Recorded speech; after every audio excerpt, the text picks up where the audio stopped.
Welcome to the Gentleman's Guide to the Accursed. It's been a long road, but we're finally here. 31 families. And we finally reached the final one, at least the final one from the Curseborne core book. The terminus, if you like. The Omega. The Zed. And yes, it is appropriate that the family of dead who base themselves around that terminal point of life, well, that they come last. They would claim to not care about their placement, but rest assured, they do take note. They pay attention. And they smile, grimly, and when they're assured of their position as punctuation on a florid collection of monsters and miscreants, they nod their head. Yes, that is as it should be. It is as it is fated to be. Fate plays a large part in the Zeds' history, its path, its placement in the world of the Accursed today. And yet the Zeds are one of the least knowable families. Their organisation is, on the face of it at least, completely apparent. They are set as if forming a large corporation with an identifiable hierarchy, floors where different teams operate and occupy personal spaces. They do personal reviews, promotions, demotions, hirings, firings. You don't want to be fired by one of the Zeds. But that's ultimately all just a shell. The business allows them to carry out their business. And it is a thick shell. The vast majority of Zeds operate within it and do so without question. You see, they aren't interested in cracking the surface and burrowing into the ectoplasmic goo inside. They have jobs. They have jobs by dint of their family. This is something that a lot of people don't factor on with the Zeds. When they're looking at the families that are more, let's say, privileged, tend to come with a little more money behind them, the heirs, the Bathorites, the Sphinx. People don't think of the Zeds being among them. But that's because they have less of that affectation of pomposity. They don't host grand galas. They don't lead galleries of new artists. They don't dress in the finest fashions or anything like that. But their children, their nephews, their nieces, their descendants, their newly accursed, are guaranteed jobs for life regardless of merit. Their wealth, their influence comes in the form of corporation. Capitalism, if you like, the way in a TV series like Succession, a character might be guaranteed to become a millionaire or a billionaire without any effort on their part. They've got a job for life and for death. All of these descendants of the original Zed, they occupy positions looking up toward him, hoping for a bonus, a raise, or extra paid time off.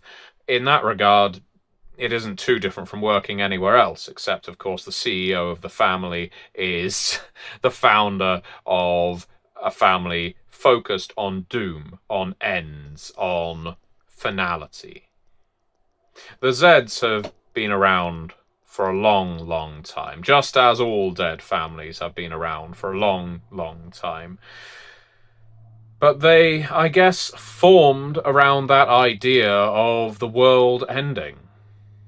They are a family, the first members of which were obsessed with apocalypse, with Armageddon, with the idea that an eclipse or a comet might herald the end. Something as simple as an astronomical event like that could send someone's life in a completely different trajectory. All of a sudden, the gods had visited. All of a sudden, the sky had spoken to them. And so it was for the first of the Zeds.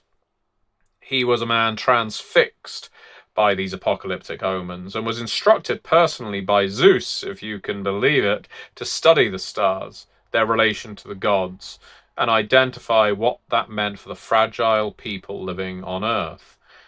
It was this pursuit of fate and its manipulation that led to the Oracle, infamous within the dead lineages past, and his combination of lust for knowledge and fear of the end, dying before he could find out all of the answers, resulted in him demanding the gift of immortality from her.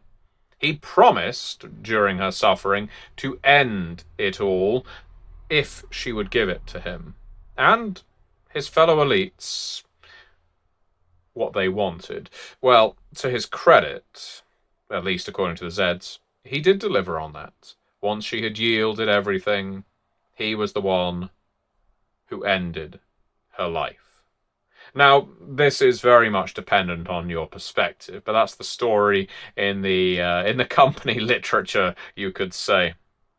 He became the first Zed, the first Omega to Zeus's Alpha, and for the first few hundred years, maybe even a millennium, his family was dedicated to the study of death, why it occurred, what could hasten it, what could prevent it, and what might manipulate it. He and his children fixated on the idea of everybody having a predetermined strand with a finite length. Now, before we start talking about whether their ancestral god should have been Hades, or Anubis, or some other ancient deity, let's talk about strands of life and fate. Did you know it was one of the Zeds, some young Turk, who set up the Doom Clock, or that used to be famous online? Everyone would go on and check out when their predetermined time of death was, and people just saw it as a meme. I guess that's what it would be called now. You go on, you type in your date of birth, maybe a little more detail about where you are, where you live, and as far as everyone who interacted with it was concerned, all that clock was doing was, well, spitting out a random time and date and freaking out some teens who were looking at it during a sleepover. But it was a Zed who set that website up. It was a Zed channeling a liminality who was very much setting a lot of fates in stone. But anyway, the Zeds were interested in whether it was possible to abbreviate or extend that strand of fate based on the deaths of other mortals, and whether they could play a part in it. By touching death, enacting it, or immersing oneself in it, they believed one could control death, and for many, many years it seemed that they could. For these centuries of existence, they weren't known as Zeds, they were known as Omegas, and they were brokers more than what they are today. They offered their services to anyone fearful of death. They guaranteed that they would extend your life for as long as you could pay. And they would give you forewarning of any crisis that was coming. They were diviners in that sense. Augurs, inheriting the mantle of the oracle, if you like. But, in some ways, they also twisted that around. You see, when people stopped paying them, when people stopped giving them their favour, that's when someone had to have a truncated life. That's when a disaster had to strike, and the Zeds had to say, well, you see, if they had known it was coming, if they had come to us, we would have helped them. And so a historical extortion racket was started. Now, these Omegas still exist. They are a small branch, a brood, if you like, of the Zed family, but they are out there, even today. It was sometime around the fall of the Roman Empire, and so many events coincided around that time. You have to wonder if a curse or two was involved, that the Zeds took an abrupt turn. You see, by order of the family head, they could no longer intercede to prevent death. If it was fated, they could no longer stop that death from occurring. He declared this, having discovered that every death his family had prevented was being repaid on him. Now, this was a bill long overdue. I do not know the nature of the esoteric pact that had run out, or been broken, or whether death just has a sense of humour and decided that it would wait around 1,000 years before cashing in, but the family head's wealth, his loved ones, his damned pets, anything that was forming a part of his frankly impressive empire began to crumble. And then from crumbling, they fell to ruin. They disintegrated. Turned out that by playing with death's time frame, curses like that have a habit of rebounding on the manipulator. And so it was. Maybe, finally, Hades had got his own back on Zeus. I mean, if you want to get into that whole godly thing. It was rebounded on him 100-fold, 1,000-fold. We don't know the exact scale, other than to say that the Omegas, as they were drastically reduced in power to the point that they became a footnote in what is historically inaccurately referred to the Dark Ages. From that period, there's very little about them in the annals of the Accursed. His empire of gold and bloody daggers was gone. It was all taken away. And the Zeds themselves, they were decimated. Well, worse than decimated. They were broken. Now, things have changed since then. Just because a family has to fall doesn't mean they can't then rise again. And the Zeds re-emerged a few hundred years back, just when European nations started their great colonization efforts. They were a small party in several large enterprises. They weren't backing one particular nation or anything like that.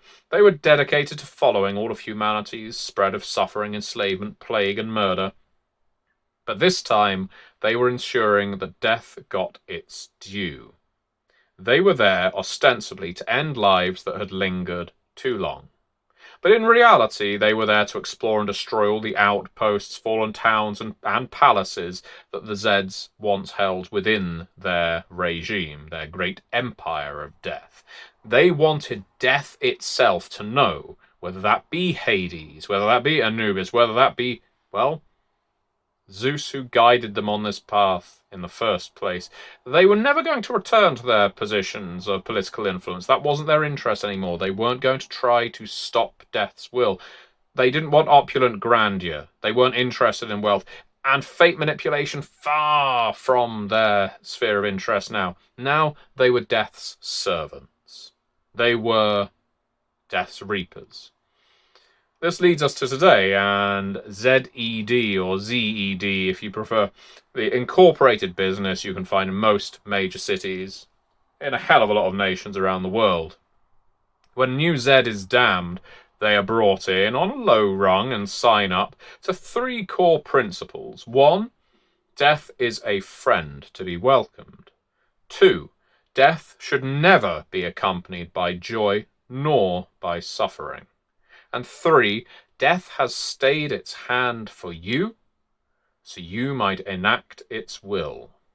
It's all very simple, and in the small print of their employment contract, along with confirmed leave days and healthcare plans and so forth. Accursed employees of Zed are highly likely to be gun-toting, poison-wielding, or knife-flinging assassins, waiting for a fax that confirms a target, their intended time of death, and method by which they should die. And it isn't simply a case that these assassins are sent to kill people. They are also monitors. They are in place to ensure people die when the fax tells them to.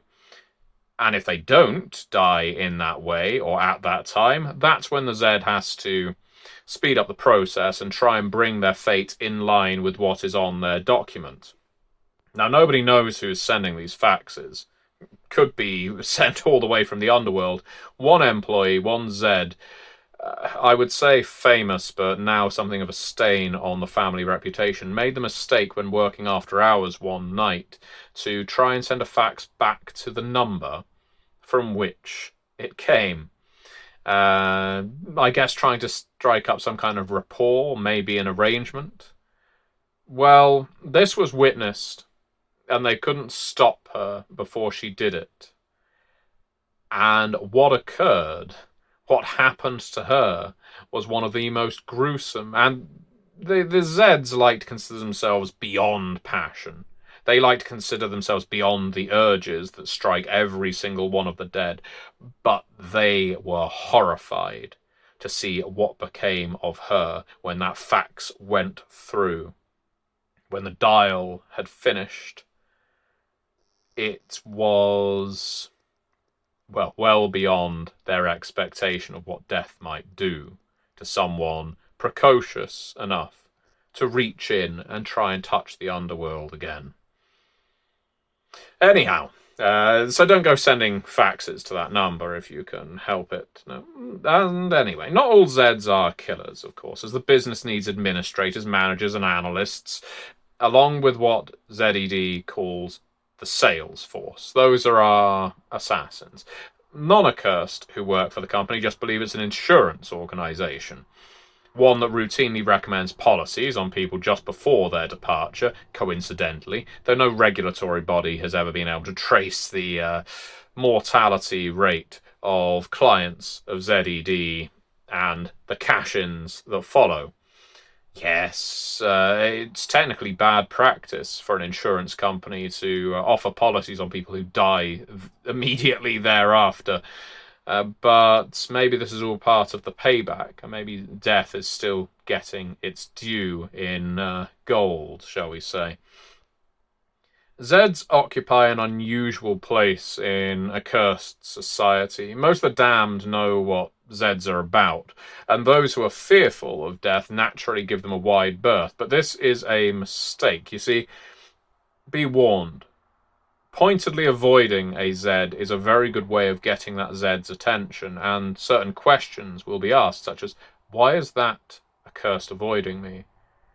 Was that accursed supposed to have died a month ago and is trying to extend their natural lifespan? And then unpleasant questions beyond that start getting asked, and maybe that attention turns into an axe to grind or to swing. Maybe they'll execute you just on the off chance that you might be a loose end. But it's without doubt that Zeds are employed by all families as triggermen, and when the prey are outsiders, these Zeds have few qualms about pulling the trigger. You see, they never receive faxes regarding creatures from the outside, even outcasts for that matter. So they consider outcasts and outsiders open contracts, knowing that they cannot permanently kill an outcast, of course, for which they can earn commission. Salesforce, remember. The big question everybody wants to know is what ZED stands for. They were known as Zeds before the company was known as ZED, so I would suggest that's fairly apparent. But there are certain conspiracy theorists who believe otherwise. Very few of the employees of ZED, accursed or not, know or care if it stands for anything. Supposedly, according to one prevailing rumour, the founder, the CEO, named the company after himself. But wouldn't it be coincidental if the founder of the Zeds initials were ZED? Zero, and I mean zero evidence demises is their business. They're basically all about being the Zenith Endings Directorate. Why would the founder's name happen to be something like Zeno Iris Diamandis, for example? That's what some people claim. Just remember that Zeus encourages damnation. It did in this family's case. And whether Zeus was an outsider or even existed or is just part of family apocrypha, certainly the Zeds believe so. Lest we forget.